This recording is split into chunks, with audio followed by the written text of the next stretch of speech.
Sabi nila, may mga taong dumarating sa ating buhay at kalaunan aalis din. Pero hindi ako naniniwala doon dahil para sa akin, may mga taong nananatili at laging nandyan para sa iyo. Tulad na lang ng mga kaibigan ko, sila yung isa sa mga taong laging nariyan para sa akin.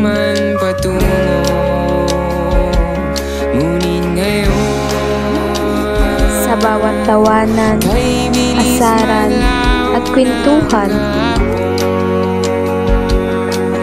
maging sa mga panahong ako ay malungkot at nahihirapan sa aking mga problema, lagi silang nariyan. Nariyan sila upang ako ay damayan, pakinggan at tulungan. Laging iisipin na minsan tayo ay naging tunay na magkaibigan.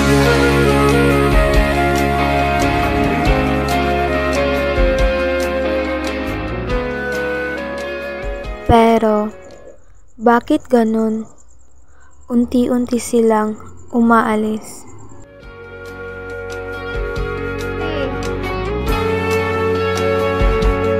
Siguro nga, tama sila. May mga taong papasok sa ating buhay at kalaunan aalis din. Pero, kahit na ganun, nagpapasalamat pa rin ako na kahit sa madaling panahon, naging parte sila ng aking buhay.